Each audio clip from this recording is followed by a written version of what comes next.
Hello दोस्तों, नमस्कार, आदाब। मैं डॉक्टर उमर खान आज आपके सामने एक ऐसा केस लेकर आ रहा हूँ। इतना डिफ़िकल्ट, इतना सीरियस केस है जिसको बीमार किया गया है बहुत ज़्यादा होशियारी के चक्कर में। तो वो कैसे लवारों को बीमार किया जाता है, ये सारी चीज़ें मैं आपको बताऊंगा। उससे पहले मेरी आपसे रिक्वेस्ट है कि मेरे इस चैनल को आप सब्सक्राइब करें, लाइक और शेयर करें।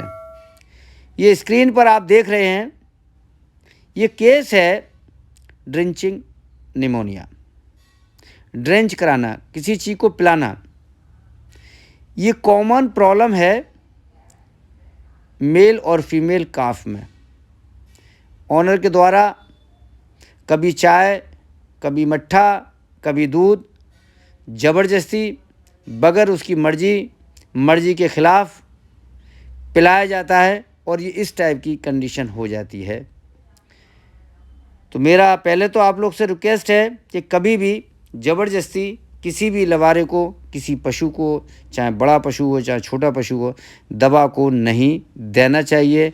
अगर आप ज़बरदस्ती किसी लवारे को दवा देने का प्रयास करते हैं तो ये जो कंडीशन है, इसी कंडीशन में लवारा आ जाता है, बच्चा आ जाता है और लंग्स के अंदर जो दवा, जो पानी, जो तेल, जो दूध दिया गया है वो लंग्स के अंदर चला जाता है और लंग्स को सॉलिड कर देता है, लंग्स को जाम कर देता है। तो लंग्स का जो काम है फैलने और सिकुड़ने का, वो बंद हो जाता है और सांस ना आने की वजह से, ऑक्सीजन ना मिलने की वजह से पशु की डेथ हो जाती है।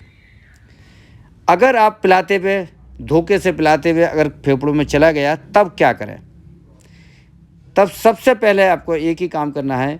तुरंत अगर आपको लगता है लवारा, छोटा लवारा 15 दिन का, 20 दिन का, 1 महीने का, तुरंत उसको पिछला हिस्सा उठाइए और मजबूत से 2 आदमियों से लीजिए और ऊपर से झटका करिए। उसकी सर नीचे और टांग ऊपर करिए।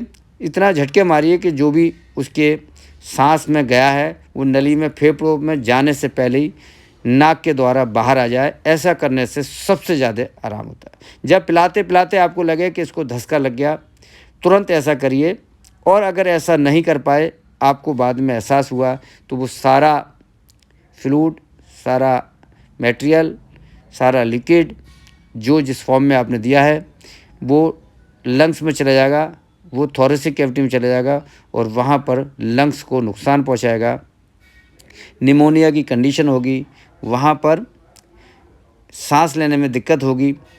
तो ये टेम्परेचर बढ़ा हुआ मिलेगा, मुंह खोल के सांस लेगा, कभी कभी डिस्चार्ज मुंह से भी आता है और नाक से भी आता है, बैठने में असमर्थ होगा और अल्टीमेटली लवारे की डेथ हो जाएगी।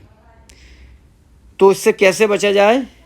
तो इसके लिए सबसे पहले इंजेक्शन डेरिफाइलिन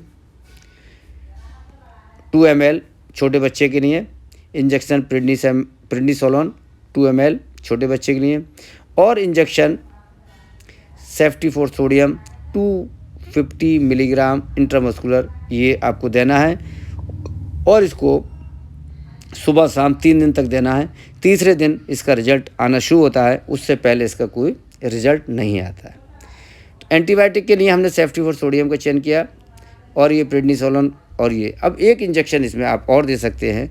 इसमें दर्द होता है, दर्द के लिए मेलोक्सी पैरासीटामोल दे सकते हैं, निमोसलाइड पैरासीटामोल दे सकते हैं, उससे भी इसको हेल्प मिलेगी। और एक कंडीशन है, इसमें तारपीन का तेल, टर्पेंटाइन ऑयल पानी में डालकर गर्म करके उसकी जो स्टीम है इसके मुंह के द्वारा, नाक के द्वारा, उससे इसको सांस के रास्ते जाएगी तो वो आगे जाके उस जो इन्फेक्शन हुआ है उसमें उसको हेल्प करेगी, उसको ठीक करने में हेल्प करेगी और ठीक हो जाएगी। तो इस तरीके से मैंने आपको बताया। मेरे चैनल को आप देखते रहिएगा और विशेष इस बात का ध्यान रखना कि लवारों को कभी बाहर से कोई चीज़ नहीं पिलाई जाए। बहुत बहुत शुक्रिया, थैंक यू, धन्यवाद।